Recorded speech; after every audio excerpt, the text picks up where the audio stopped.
صلو علی الحبیب صلی اللہ تعالی علی محمد صلی اللہ علیہ وسلم صلاۃ و سلام علیک یا سیدی یا رسول اللہ۔ ماہ سفر المظفر یہ جا رہا ہے اور ربیع الاول شریف آ رہا ہے۔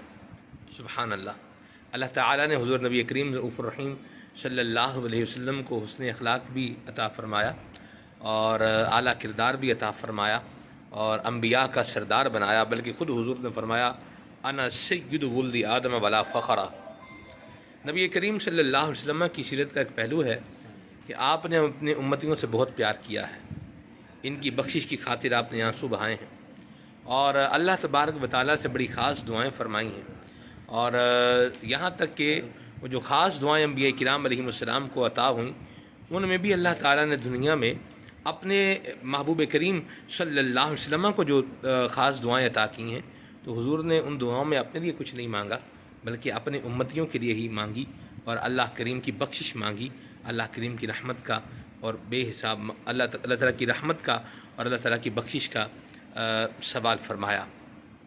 اور ایک دعا جو باقی ہے تو اس میں بھی وہ بڑی خاص دعا ہے، قیامت میں اپنے لیے حضور سوال نہیں کریں گے، اپنے امتیوں کے لیے ہی بخشش کی دعا فرمائیں گے۔ تو وہ کریم آقا جنہوں نے ہماری بخشش کے لیے، جنہوں نے ہماری آسانیوں کے لیے، جنہوں نے ہماری راحت کے لیے، جنہوں نے ہمارے لیے جنت کا راستہ آسان کرنے کے لیے آنسو بہائے ہوں، دعائیں کی ہوں، شفقتیں فرمائی ہوں، احکامات میں سہولت اور آسانی عطا فرمائی ہو، اس محبوب کریم کی ولادت کا مہینہ آئے اور امتی آقا کریم صلی اللہ علیہ وسلم کا میلاد نہ منائے اور نبی کریم صلی اللہ علیہ وسلم سے محبت کا اظہار نہ کرے، یہ کیسے ہو سکتا ہے؟ اللہ تعالیٰ کی تقسیم ہے۔ اللہ کریم نے بڑی مہربانی فرمائی ہے اور خود فرمایا ہے، لقد من اللہ علی المؤمنین اذ بعث فیہم رسولا، لقد من اللہ علی المؤمنین اذ بعث فیہم رسولا۔ اللہ نے احسان کیا ہے ایمان والوں پر جب ان میں اپنا رسول مبعوث کیا ہے، تو مومنوں پر احسان کیا ہے، تو جس پر احسان ہوتا ہے وہ خوشی مناتا ہے، اس لیے مومن جو ہے وہ خوشی منا رہے ہیں۔ اچھا، پھر شیطان کا ایک وار ہوتا ہے، اجی صحابہ کرام نے کون سی لائٹیں لگائی ہیں، اجی صحابہ کرام نے کون سی جو ہے وہ جھنڈیاں لگائی ہیں، اجی صحابہ کرام علیہم رضوان نے کون سا اس طرح سے جو ہے وہ خوشیوں کا اظہار کیا ہے آج جو مروجہ طریقہ ہے۔ تو پہلا سوال یہ ہے، کیا اس دور میں لائٹ تھی؟ اگر لائٹ تھی پھر تو سوال ہو کہ بھئی یہ بلب، یہ لائٹیں یہ کہاں اس وقت لگائی گئی تھی؟ جب لائٹ تھی ہی نہیں تو پھر اس کو سوال کرنا تو یہ شیطان کا ایک وار ہے، ایک بات۔ دوسری بات یہ ہے کہ یہ جھنڈیاں لگائیں، یہ کیا وہ کیا۔ آپ جانتے ہیں کہ اس وقت کیا عالم تھا، صحابہ کرام علیہم رضوان نے کس طرح سے وقت گزارا ہے۔ جیش اسرت ہے، غزوہ تبوک ہے، ایک کھجور پر تین صحابہ کرام علیہ رضوان نے گزارا کیا ہے۔ آقا کریم صلی اللہ علیہ وسلم کے چچا حضرت حمزہ رضی اللہ تعالی عنہ، آپ کا جو ہے وہ جب آپ کو کفن دیا گیا تو وہ چادر ایسی تھی کہ آپ کا سر ڈھانپتے تھے تو پاؤں ننگے ہوتے تھے اور پاؤں ڈھانپتے تھے تو سر ننگا ہو جاتا تھا۔ آقا کریم نے فرمایا میرے چچا کا سر ڈھانپ دیا جائے اور ان کے پاؤں پر اذخر خاص گھاس جو ہے یہ ڈال دی جائے۔ جہاں اس طرح کے معاملات ہوں اور اس طرح کے جو ہے وہ انداز ہوں تو وہاں پر بینر اور جھنڈیوں کا سوال کرنا اور پرچموں کا اس طرح سے اتنی کثرت کا سوال کرنا یہ بھی شیطان کا ایک وار ہے۔ اور آپ دیکھیے صحابہ کرام نے پرچم تو لہرائی ہیں، جب مدینہ منورہ میں آئے تو اپنے امامے کو نیزے پر جو ہے وہ چڑھا کر کے اس کا ایک پرچم بنا لیا اور یوں داخل ہوئے۔ مسلم شریف کے حدیث پاک دلائل بے شمار ہے۔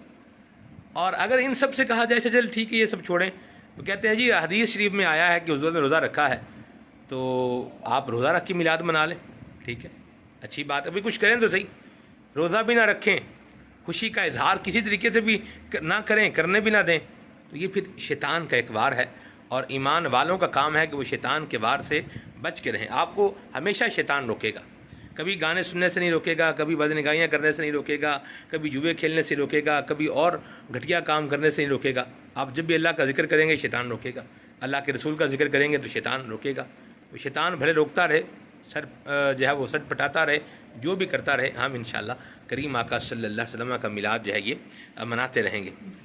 اور دوسرا میں یہاں ایک اور بات بھی عرض کروں، نبی کریم صلی اللہ تعالی علیہ وسلم کی محبت کا اظہار کرنا یہ قرآن کا حکم ہے، لتؤمنوا باللہ ورسولہ وتعزروہ وتوقروہ وتسبحوہ بکرۃ وأصیلا۔ اللہ فرماتا ہے کہ مجھ پر اور میرے محبوب پر ایمان لانے کے بعد اے ایمان والو ان کی تعظیم بھی کرو، ان کی توقیر بھی کرو۔